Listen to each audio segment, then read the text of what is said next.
been. It could have done better, but no sooner had they restarted than Arsenal won a penalty. Danny Welbeck, under a challenge from Ricardo Rodriguez, looked to be very little in it, but the England striker's heels clipped. He went down, took the penalty himself and equalised for Arsenal on the night, and they now lead by 3-1 on aggregate and would appear to be set fair for a place in that quarter-final draw. Already there are Atletico Madrid, Marseille, Lazio, RB Leipzig and the Czechs, Victoria Plzeň, who saw off Sporting after extra time.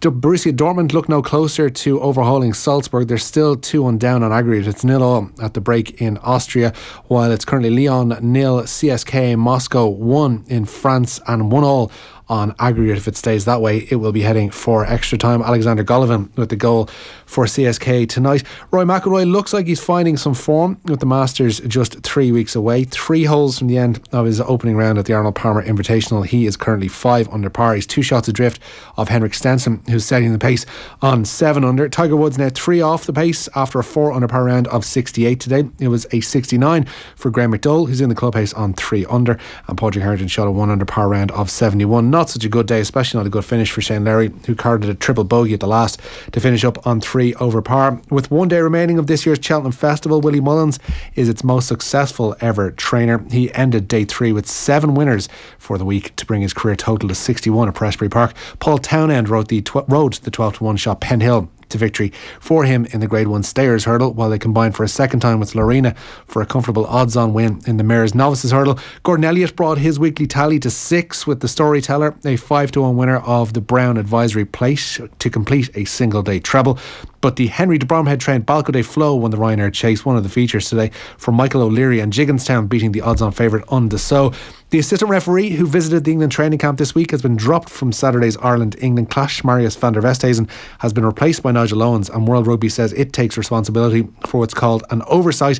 And on the team news front, Ian Henderson replaces Devon Toner in the Ireland second row for that game at Twickenham, while England head coach Eddie Jones, he's made 7 changes to his side from the one that lost to France last week. Among those coming into the side are the fit again captain Dylan Hartley. Football show time. The Football Show on Off the Ball. Brought to you by the BoyleSports app. Cash out and in-play betting available in the App Store and Google Play Store. I'm prepared to do anything I can to play for my country again. Do it then. What about your start to the game? It wasn't bad, was it? Why should an honest answer be a mistake? How can a modern day manager not have a mobile phone? Why should he? You're very welcome along to Thursday evening's football show. It's a special football show tonight because John Giles is in studio with us, normally at 7:30. You've been very good to hang on, and there is a lot to talk about. It's been quite a week. We've spoken a lot about Manchester United and Chelsea over the last couple of weeks, and get the sense that probably the results, the manner of their performances in Europe this week, did they come as any sort of a surprise? Well, the Manchester United performance came as a surprise, Nathan. They got a no-score draw, as we know, in Seville, and I think people were expecting an awful lot more. Haven't had a very good result on Saturday against Liverpool, probably their biggest rivals, and to have a performance like we had was very disappointing, to say the least. And obviously the supporters were very, very unhappy. Mourinho again didn't cover himself in glory with the post-match interview, where he was very relaxed, sitting back saying, well, what's the big deal? You know, these things happen, and I sat here years ago when we beat Manchester United as if it wasn't a disappointment. And I just saw a bit in the paper this morning where the supporters were more angry about the post-match interview than they were about the performance. I just can't understand why and what he was doing. So before we get into what happened on Tuesday night, maybe we'll talk about Saturday then and the performance against Liverpool. What did he get right on Saturday? Well, first of all, he got the team selection right. And, you know, people talk about plans in football and all the various different things that we hear. You know, picking the team is the most important tactic. You know, the teams you have at your disposal, pick the best team that you have at your disposal. That's the main tactic. Very few people mention that. And against Liverpool, obviously the team played very, very well, particularly Rashford, who hadn't been in the team, who was a very, very talented individual, played on the left wing, scored two terrific goals. And then it comes to Wednesday night. Was it Wednesday night, Tuesday night? Tuesday night. Tuesday night. Rashford is playing on the right wing. The team played well overall. Mata played quite well. The Scottish lad, McDominay played. He praised him very, very much during the week. Weren't playing 4 days later. They're not on the pitch. And you got Fellaini on the pitch for some reason. So obviously the team selection you have to start with wasn't right. And they didn't perform at all. And the Spanish team, Seville played well. Actually played them off the pitch, Nathan, which was bad. And you see, like, I don't think he's flavoured in the month with the Manchester United supporters anyway. Now the Liverpool match brought a lot of good response. Yeah, you would wonder what the fallout to Tuesday would have been if they hadn't got the win against Liverpool on Saturday. Exactly. You could understand. But they actually did okay. They didn't. I don't think they played great against Liverpool. I think Liverpool gave them the match in many ways. 2 long kick-outs, but that's Klopp's problem, which we're not talking about now. But it was easy for Manchester United in that sense. 2 long kicks, and then Liverpool had more possession of the ball for the rest of the match. So they obviously defended particularly well. But I mean, the Manchester United, I think when you get in that position, you should go for the next one and really finish Liverpool off, because they were hanging on a bit near the end. But however, it was a good performance. It was a good win. It was a vital win at this stage of the season for Manchester United, which takes you on to to be in a good way, or in a good position going into a big match like the Champions League. To win at home, then you're into the quarterfinals. But he picks a different team altogether.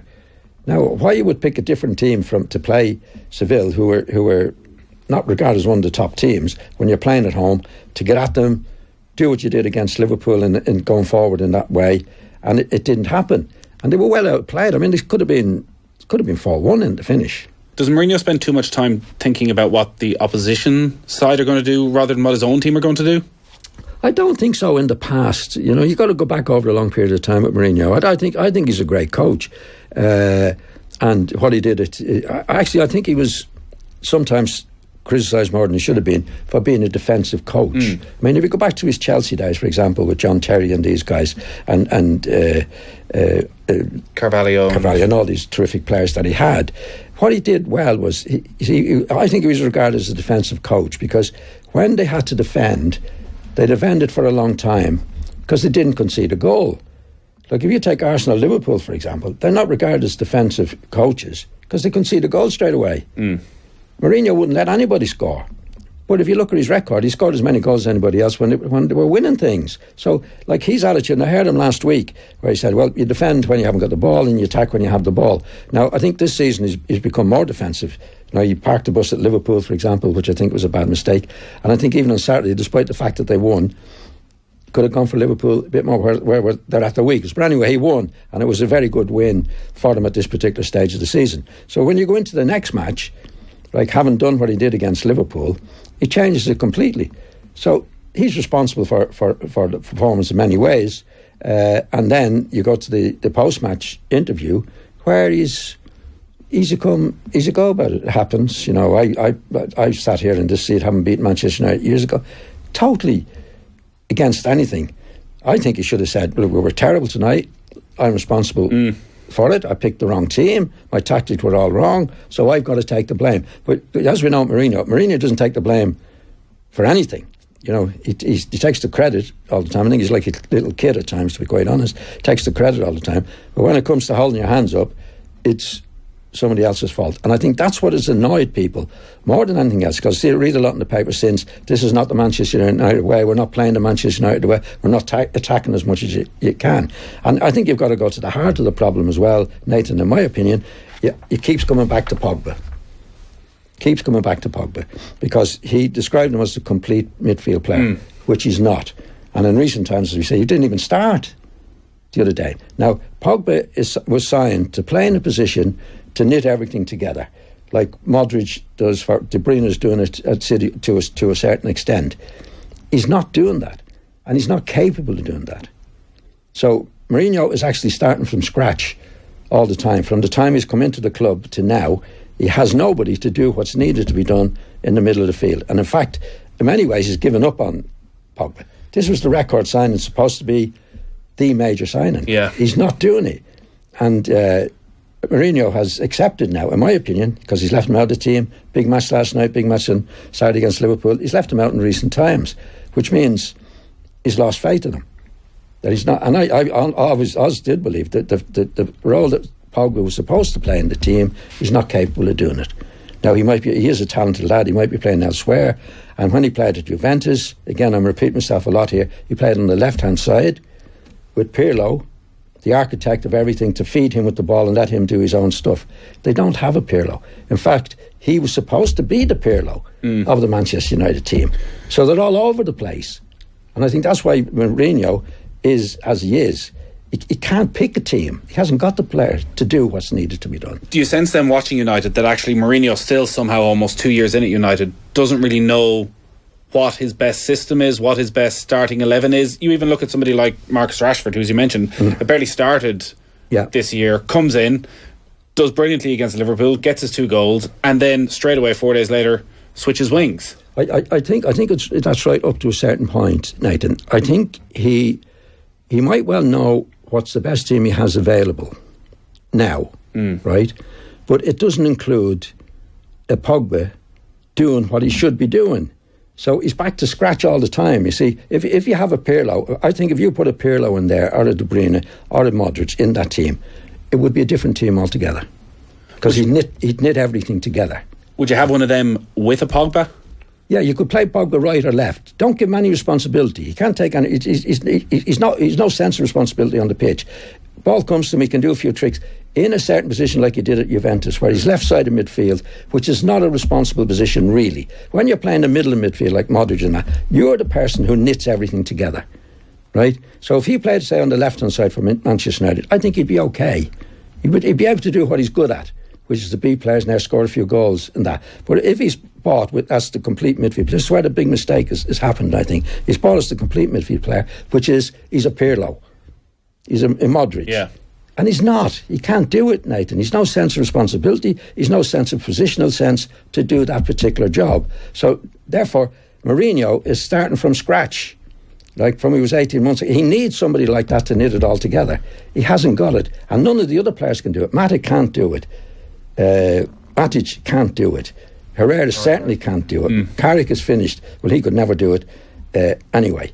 And he doesn't have a player to do that. So now there's no excuse for making the drastic positional sentence or personal things, changes for the match the other night. Yeah. I mean, even at the worst, with Liverpool, you say, okay, we go with the same team. At your worst. Like, don't forget, Pogba wasn't in the team. Does that put doubts into your mind? Because Paul, just going off on a rugby-related tangent, Paul O'Connell said one of the reasons Ireland are so good at the moment is it's a very simple game plan, and they can be more aggressive in all aspects of their game because they're not thinking about anything else. They know exactly what they're going to do. They can be incredibly aggressive. Whereas with Manchester United watching them on Tuesday, like, they were quite passive. Like, they never seemed to fully have the aggression and the tempo you would expect from a team in a Champions League last 16 home tie. Is that because they're second guessing themselves? Sorry, who said the rugby? Paul O'Connell said it. But you see, they're probably playing the best players in the best position, and he has the players to play in those positions. So therefore, they can concentrate, and this is what we're going to do. But if you have a team where it's missing a Pirlo or a Modric, you can't do that with them.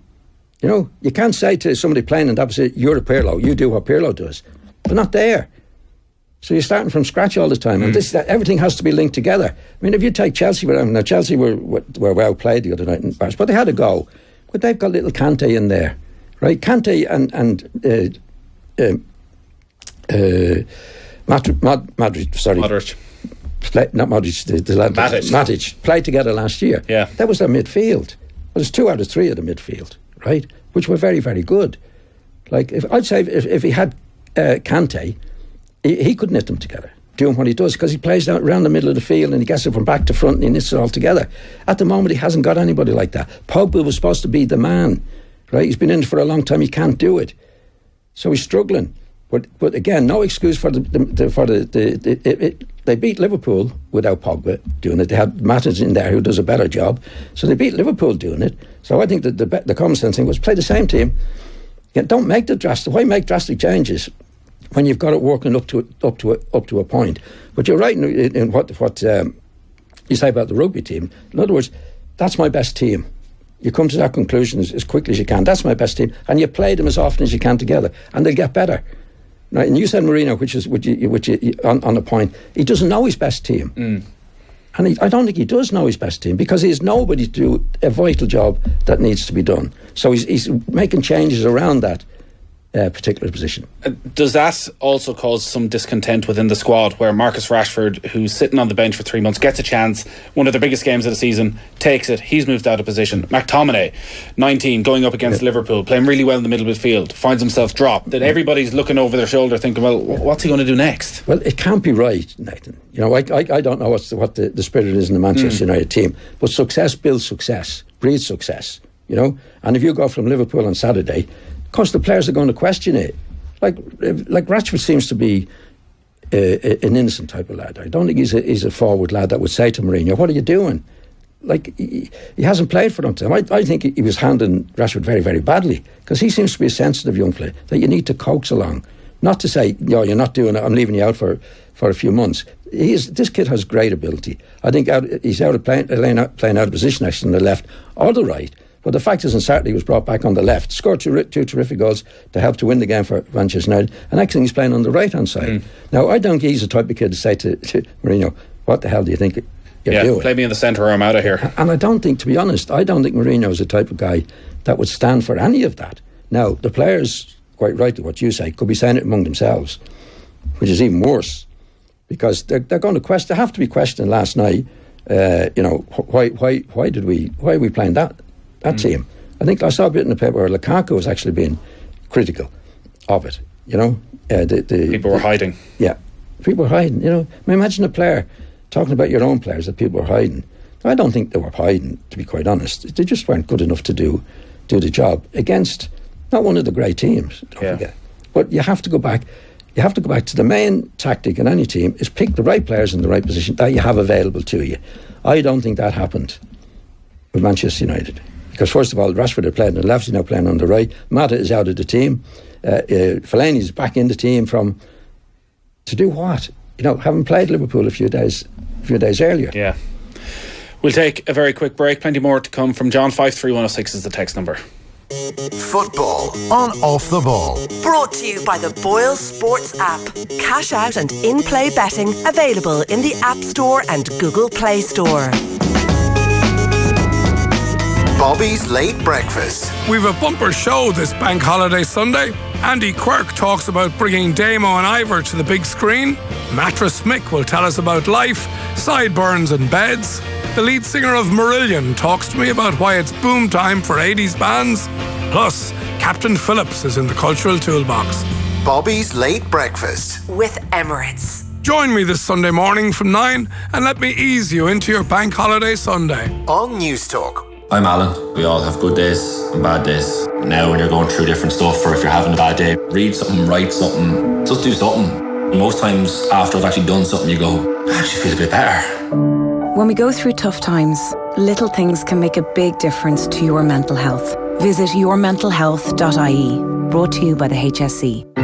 At Centra, we have great St. Patrick's Day offers in store this week. Like Centra Fresh Hours strip loin steak 2-pack only €6. Centra Party Food selected range half price. Goodfellas takeaway pizza selected range €4 each. And Thursday to Sunday, Corona Extra 12 bottle pack only €12. Centra, live every day. Enjoy, call sensibly. Some say it's easier, less hassle and cheaper to get your Ford serviced at a non-Ford workshop. Let's bust those myths for good. Nobody knows or cares about your Ford like the experts in Ford workshops nationwide, with prices starting from just €149 for cars and €169 for vans. It's great value too. Our price match guarantee means we won't be beaten on parts and get a free €20 Topaz fuel card with every service. Ford Service, where the sum of all parts adds up to better performance and greater value. Rory here from Elephant Self-Storage. For a limited period, we are offering storage clients a free move-in service. Book a storage room now and our partner movers will collect your goods and bring them to our 800-room storage centre for free. This free offer is suitable for both household and business clients. There are some sensible conditions, but nothing stupid. Contact elephant.ie or phone 494 00 00. That is 494 00 00. Here we go. Ooh. at Leia Healthcare, we're for the tumbles, jumps and bumps in life. Oh God, that's why we've recorded this, with me rolling down a hill like a mad yoke for the first time since I was teeny tiny. See, at Leia Healthcare, we're for living, because no matter who you are or what you do, it's good to live.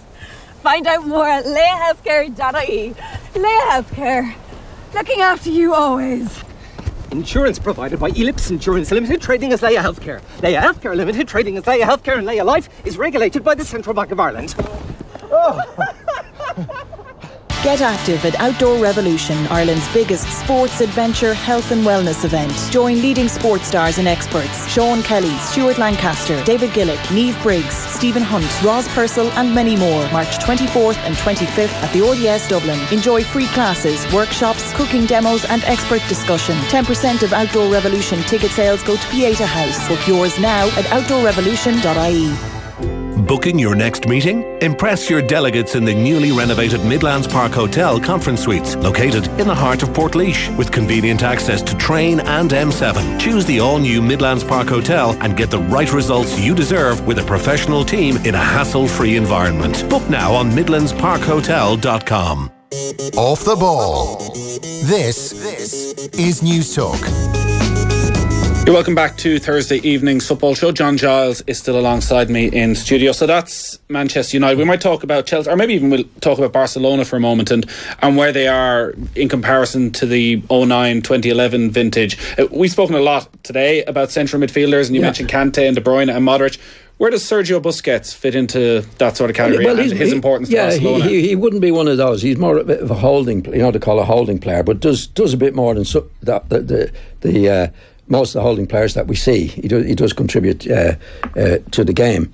But I think they have enough players in the midfield without having a Modric or a Kante or whatever to be good players to link it up in their own individual way. Not quite a Modric. I mean, I talk about Modric and Kante and De Bruyne because they're doing it as an individual. But I think Barcelona have, between the three players, reasonably good players to do it, to make up for one leading player. So there's not as much expected of Busquets because get the ball to Iniesta, get the ball to Messi. Yeah. And you can always find Messi. See, this is why Messi is so great. Messi is a real team player. Messi doesn't stay up the pitch because it's not good to stay up the pitch unless you're Lukaku and that type of player. He comes back into midfield, and the genius about Messi, and I talked about it an awful lot, Nathan, positional sense. Positional sense, because you very see any of the analysts talking about positional sense. Positional sense is 90% of the job, actually, because everybody is vying for space in the pitch, in limited space. And what you see the great players, he's plenty of room. Where did he get the room from? And you see Messi, he doesn't stay up the pitch, because staying up the pitch, you're going to be easily marked. He drifts back, but he drifts into the right position all the time. And he's the link-up. In other words, you don't have to be a great player in the Barcelona midfield. Now, Iniesta is playing this. To find Messi, he finds you. And you can say, well, I have to give him the ball there. And he's so brilliant at it. He turns on it. And I just mentioned this before on the programme. Messi is absolutely great. I love him. Because even a 10-yard ball is always the right ball. If it needs a 20-yard ball, he sees it all the time to play the most effective ball in any given situation he's in. It might only be 10 yards, 20 yards of that. And of course, when he has to hit the 30 yard, 40 yards and beat players, then he does it. He's absolute genius. I think he's a brilliant player. So, but if you had Messi playing the Manchester United team, I think you wouldn't see the same Messi. You don't think he's of such sufficient quality that no matter what team he goes to, suddenly he is, but he has to have somebody to get the ball to. Like he has Iniesta, and he has Busquets, and he has the Rakitic. Enough to have enough sense to give, because he makes it simple for them. But I think in the Manchester United central midfield position, they don't have anybody even to be able to do that. Who are the other players then that have that sort of awareness? And clearly, probably nobody has it to the extent that Messi has. But nobody today. There's some great players. Harry Kane is a terrific player, I think, does it in his own way. But there's nobody as complete as Messi. Messi can come deep and be in forward position at the right time, be deep at the right time. Natural footballer, brilliant on the ball, can turn on a sixpence, even if he's closely marked, goes for the ball all the time. Team player, plays for the team all the time. There's an awful lot that you can't teach what Messi has, but the ability to pick out the right ball, whether it's 10 yards, 20 yards, is that something you can actually teach players to take the right option? Not really, Nathan. You either have that or you don't. You can't, like one of the players in motion with most players, that's what makes them great players, because they don't know what they're going to do before they get the ball, but they make sure they make enough room for themselves. So, like, I'd always find with great players or bad players, when a bad player, after his first touch, has less room before he touched it. If you'd see Messi, after his first touch, no matter how close it is, he's more room. Something opens up. It doesn't open up. He opens it up in the position he gets. You can't teach anybody. That's a natural thing. You know what I mean? There's some players you could say, well, even a stop clock is right twice a day. And you say, well, they're inconsistent in that. But Messi actually knows what he's doing. He knows what he's doing. He knows the position he's taking up, and he's an experienced player now, and as a type of player he is, he should get better every year because you're learning from match to match, which he has done. People were saying, his legs have gone a little bit. He's better than ever. What is he, 28, 29? He's 30 now, yeah. Yeah, well, he'd be at the peak of his career at 30. Because every match, and I think Messi's the type of player who thinks about the game, every match you play, you learn from it. Right? So if you're playing for 10 years, you learn an awful lot. Never everything, but an awful lot. And I think that Messi's at that stage of his career. Now, he's been brilliant all the way along. That's maybe the most impressive part of Messi's career now, is that he's not just that guy who plays on the right-hand side of a front three who jinks in along into the centre, takes a shot. That actually, he's grown more influential for Barcelona in the last 2-3 seasons. Because he's grown better as a player. You see, if you're a player like Messi is, and a really intelligent player, you should get better every year because you played more matches.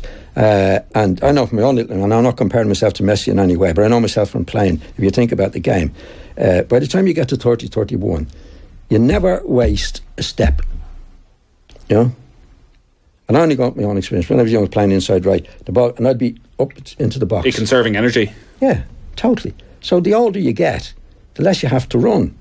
So it doesn't say, his legs have gone. Messi will probably is doing less running now, less running than he ever did. But he's getting more of the ball because he's learned the game and the positional sense in the game, and get the ball from here and get the ball from here. I don't need to run up there. You don't waste a step.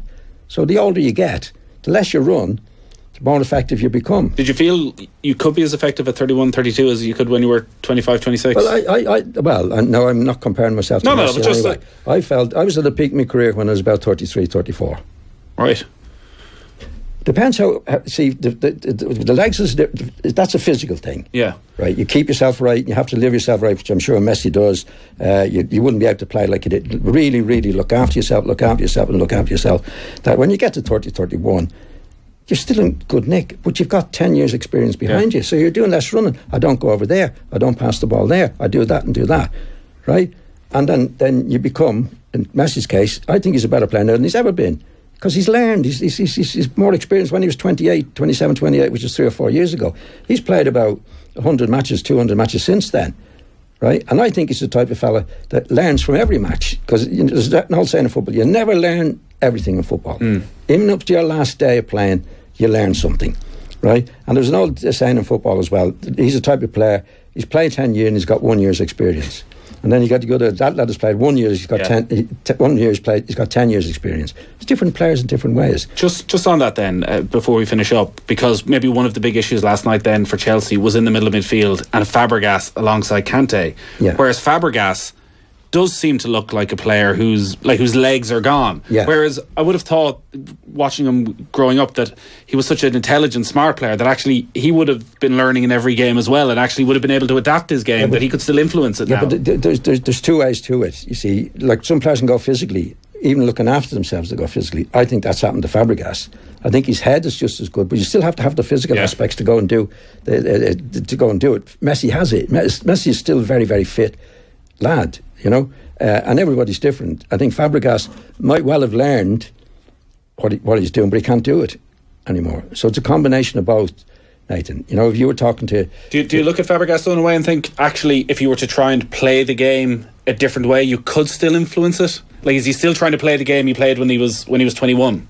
Well, it's difficult to know what's going on in his head, first of all. Because what happens with a lot of lads, they lose the ambition to do it. They lose the drive to do it. That's another aspect of it that we can't see. what we can see is what manifests itself on the pitch is Messi hasn't lost it. He hasn't lost his will to do it and the physical ability to do it. Now, in Fabregas' case, I think, looking at it now, I think he's lost the physical attributes now to do it. But I don't know what's going through his head. Yeah. You know? Whether he still wants it as much. Whether he still wants to do it or not. You know, has he looked after himself? And I'm not trying to have a go at Fabregas, because it does happen to everybody. I've met players at 30, even looking after themselves, they can't do it anymore, right?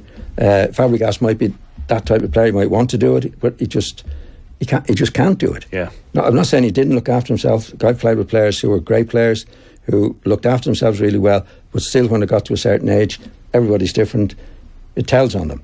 Messi, it doesn't, in my opinion, because he's such a fit lad, you know, and that's it's all part of the game. There's a physical aspect to it, and there's a mental aspect to it.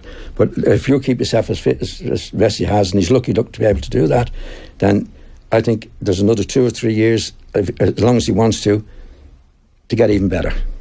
Yeah, something to look forward to. We can look forward to that, Nathan. Yeah, John, great stuff as always. Thanks a lot for coming into the studio. Thanks, Nathan. Off the Ball on News Talk. Say goodbye rain umbrellas and hello beach umbrellas. Spring into summer early with Aer Lingus and get up to 25% off flights to Europe from April.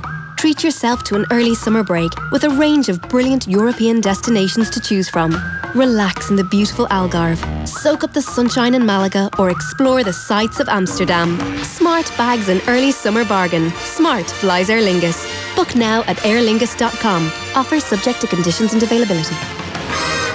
The following ad for appliances delivered will be attempted using no bad Easter puns. The Easter sale is now on at appliancesdelivered.ie with exceptional offers like up to 25% off washing machines and dishwashers, up to 35% off refrigeration and small appliances, and an exciting up to 50% off cooking appliances, with next day delivery nationwide. So if you're looking for cracking deals, then check out the excellent the Easter sale now on at appliancesdelivered.ie. Why pay more? And welcome to today's racing at Cheltenham, and they're off. The Irish Mirror, today's favourite, is already out in front, but each and every day there's interviews with riders on the inside, followed by views from traders, and coming through is our resident tipster, alongside live information on the day as they come into the final. Get into Cheltenham. Get into the Irish Mirror. In print and online at irishmirror.ie. At Dunnes Stores, go for €10 off every €50 grocery shop.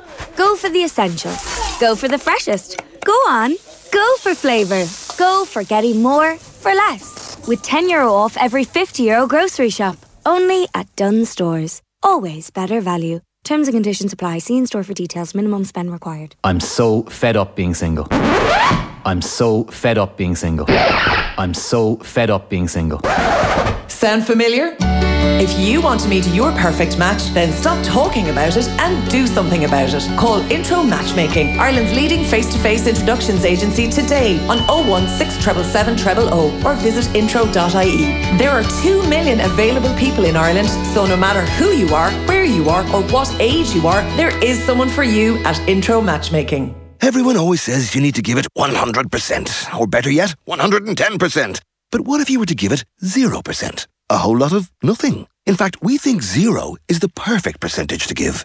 That's why from now until the 31st of March, you can drive off in the brand new Opel Grandland X with 0% APR finance.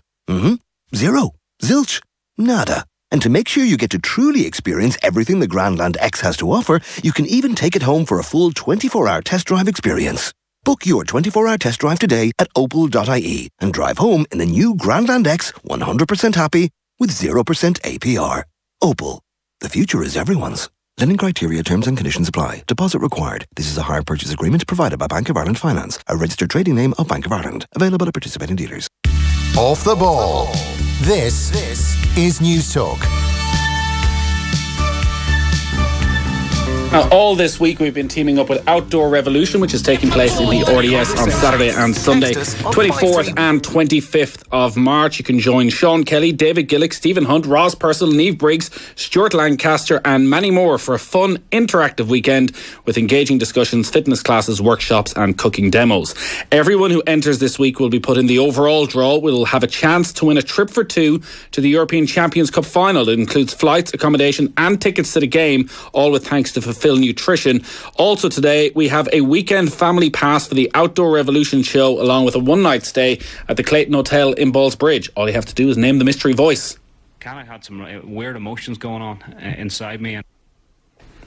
Text the word outdoor, your answer and your name to us right now on 53106. That is 53106. We will draw today's winner at the end of the show, and tune into Off the Ball this coming Sunday when we will announce who wins that overall prize of the trip to the Champions Cup final. It's all with thanks to Outdoor Revolution, taking place in the RDS Saturday and Sunday week. That is March 24th and 25th. See outdoorrevolution.ie. Now, I'm delighted to be joined on the line by Simon Peach, who is the Chief Football Writer at the Press Association. Evening, Simon. Evening, how's it going? Good. So we wanted to talk about Southampton. Mark Hughes has been brought in as manager for the rest of the season, a former Southampton player. And despite a slow start of the season at Stoke, when you look at the overall body of work from his managerial career, actually this looks like a pretty sensible decision, considering Southampton quite often at this stage of the season, when you're struggling, you can find yourself backed into a corner. Yeah, I mean, sensible, but underwhelming as well. But again, at this time of the season, the options aren't plentiful. As you mentioned, he did play for Southampton between 1998 and 2000. He didn't do anything particularly remarkable, but he can do as manager. There's a bonus of around £1 million if he keeps the club up, and then there's the chance of getting Southampton to Wembley in his very first game against Wigan in the FA Cup quarterfinals this Sunday. It's been a very strange couple of seasons at Southampton, because for quite a few years they were seen as the very model of how you should run a Premier League team, and they sold their best assets for massive prices and they seem to invest it wisely. But going there, and I've been to St Mary's quite a few times this season, it's been pretty boring under Maurizio Pellegrino, which is probably the worst thing you can have said about you in the Premier League right now.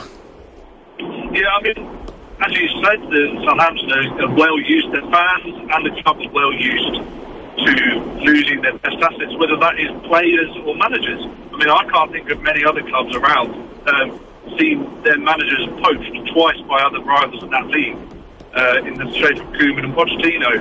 Obviously, Southampton struggling to do that. Claude Puel came in. He didn't win over the players. He didn't win over the fans. The trade-off as a Southampton fan is, we might lose our best players, but at least give us some entertainment. And as you said, they didn't get much of that this season. At least last season they got a few wins. At the moment, only West Brom have won fewer games than Southampton. That's why they're in such a dire predicament. You look at their finishes in the league in recent seasons, they haven't been outside the top 8 over the last 4 seasons, getting to the League Cup. There were a lot of expectations around Pellegrino coming in. What went wrong? Was it clear from the start that this maybe wasn't the right fit? Well, it's certainly clear from around December, and if Southampton go down, I think that's going to be the issue. They didn't act soon enough. They gave him too much time. There was a few moments earlier in the season where it looked like Pellegrino had made the step in the right direction, and this is the building block, such as it was a horrible end to the game at Manchester City, but they showed real spirit. And there was other moments where you go, right, this is a building block. The win against Everton, admittedly they had David Unsworth at that time, but there was moments that you could be used as a catalyst, and they weren't. And it became clear, I think, after the Boxing Day hammering at Tottenham that it wasn't going to work properly, and for some reason it's taken another 3 months. He was a lovely guy whenever I dealt with him, but it wasn't the right fit for whatever reason, and I think the manager himself basically admitted that in a statement to the fans, apologising really for the predicament he'd left them in. I don't know if they're a particularly polite bunch of supporters down in Southampton, but generally when things are going wrong, it's not just the managers, it's not just the players, it's those behind the scenes who they really turn on and start asking questions of the board. What has the attitude been at board level, and the changes that have taken place there? The Chinese investment, the Lieber family were obviously involved for so many years and seem to be doing a decent job while recouping money, making good purchases. Has the changes at boardroom level, has that had an effect on what's happened on the pitch? It's a very, very good question. It's difficult to say. I mean, as you said, the Gal family bought an 80% stake at the club earlier in the season, completed that deal that's been in the pipeline for a long time. The Liebers still retain a 20% stake because their passion for the club that is built thanks to Marcus Lever, the late Marcus Lever, who's left that as part of his legacy. But not a peep's been heard of the Gow family. They've not made any noticeable changes to the boardroom structure. Les Reed is in charge of football operations and was praised to the hilt rightly for his work in getting the club up in League One. He's been noticeably quiet recently. It does, as you said, that there's been a lot of anger shown towards the board from the fans because they've not heard anything. I think that should be tempered by the fact that not a lot of Premier League football clubs are very vocal at the top of the club, but some of the decisions have been strange. As I said, the fact not to get rid of Mauricio Pellegrino when it was quite clear 2 or 3 months ago that it wasn't going to work is the key one, and another one would be in January only signing Guido Carrillo, who so far just looks a bit not off the pace of the Premier League. So there's questions to be asked, but there hasn't really been any board changes, nor does there look to be anytime soon, really. It's not that long ago. I remember being there when Ronald Koeman was in charge, and I think they might have had 5 or 6 academy players. Granted, it was towards the end of the season, but there was several players in the side at that stage under the age of 21, 22. And Les Reed has done an unbelievable job, probably not just for Southampton, but for English football over the last 5-10 years. Has that conveyor belt of talent started to run a little bit dry, or is that just natural considering how much success they've had in recent years? I think there's naturally peaks and troughs in things like this. I mean, a few years ago, in the same year, they had Luke Shaw, Callum Chambers, James Ward-Prowse, people like that. That isn't going to happen every year. It might not even happen every 5 years. It's just natural. But there are talented players still. Southampton have James Ward-Prowse, who's now the longest-serving player, an academy graduate, and probably future captain, to be honest. And Matthew Targett is a very good left-back. He's currently a loan at Fulham, doing a very good job there. You've got Sam McQueen, who's another left-sided player, and Josh Sims, who's been included in one of the England youth development squads today for his fine work in attacking midfield. So there is there, but there isn't at the moment the Gareth Bales, the Theo Walcotts, the players of that ilk coming through. But that doesn't mean that the well's completely dry. But at least Southampton fans will be hoping. They're currently a point outside the relegation zone. They have a huge game in the Premier League away against West Ham the weekend after next when the Premier League resumes.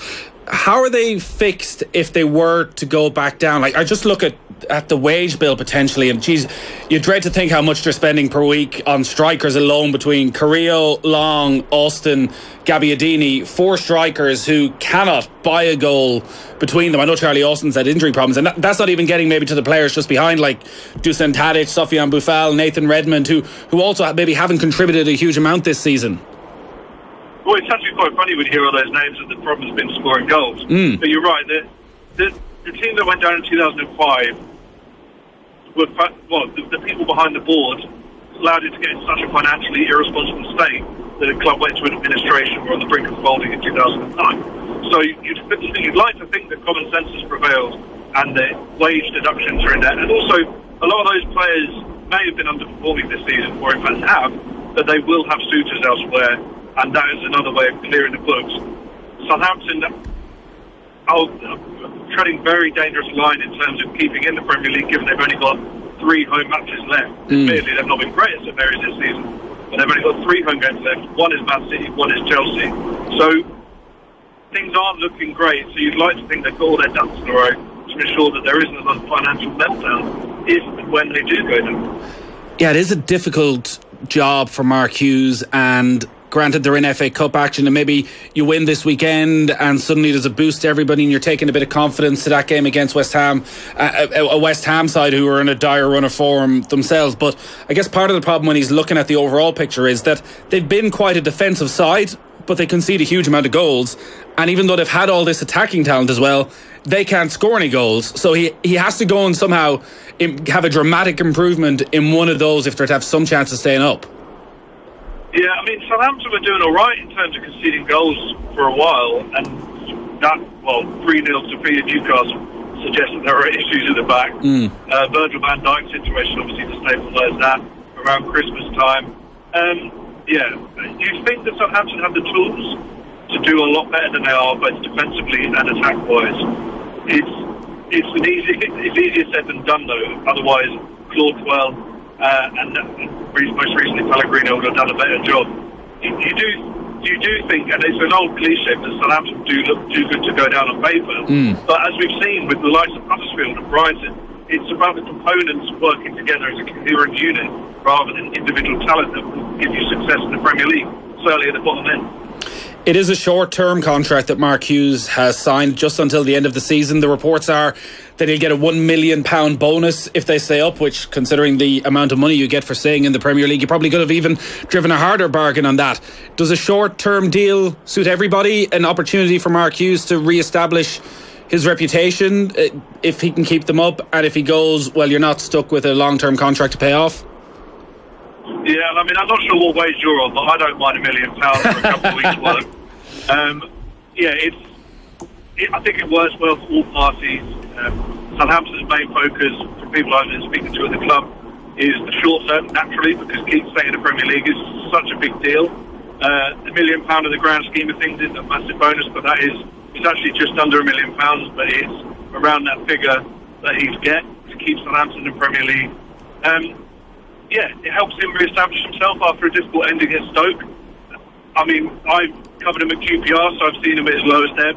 I also saw his teams at Blackburn, which were fantastic. He did a good job with Wales as well. So hopefully Southampton fans will be getting the Mark Hughes of that era. He's a talented coach, clearly, and he hopefully can kick them up the backside, because I think that's what the squad needs at the moment. Yeah, strong motivator is what they need, because as I think we probably established at this stage, they have the talent there. They just need somebody to get them moving, galvanise them, whatever it takes to get them playing a system that suits their qualities best. I mean, they've dabbled with it at times this season, but it has always seemed strange that Southampton haven't played a three-man defence when you've got the likes of Cedric Suarez and Ryan Bertrand on the other flank, who can operate very well going up and down. So, hopefully he's got Wigan, which is a winnable game. Admittedly, they beat West Ham and Man City in the FA Cup this season, but that is a game that can get you to Wembley, really lift the mood around the club straight from the back against the League One side. So then he's got 2 weeks of the international break when, if the players have been in such poor form, not a lot of them have been called up. So he's got time to actually work with them on the training field. Yeah, Ryan Bertrand's had the look of a guy whose mates have all gone off to college and he's stuck repeating all his in school for a final year or something. He strikes me as the next one that might be out the door, but he's playing for a place in the World Cup this summer. He's got strong competition at left back.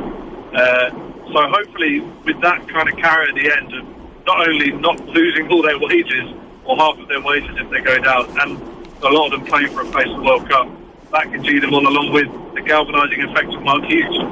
All right, great stuff, Simon. Thanks a lot for taking the call. No problem. All right, thanks a lot for that, Simon. There's Simon Peach, Chief Football Writer of the Press Association, and that is pretty much us done for tonight's show. The winner of the weekend pass for the Outdoor Revolution show, along with a one-night stay in the Clayton Hotel in Ballsbridge, is Jason Maloney from Dublin 14. We're back, OTBAM, live on all our social channels, Facebook, YouTube, Periscope, from 7:45am tomorrow morning. It'll be Adrian and Owen in studio. They'll be talking to John Duggan on Gold Cup Day at Cheltenham. There'll be plenty more build-up to the Grand Slam decider as well. On the radio, we're going to be here from 7 tomorrow evening. Jamie Heaslip will join us in studio for his first interview since he announced his retirement. He'll be looking forward to Ireland, England as well. And Kevin Kilbarn will be in the presenter's chair looking back on the Gold Cup and all that good stuff. That is us done. Until tomorrow, Tom Dunn is up next. Good night. Give my ball any autographs. He'll give you a move for the perfect pass.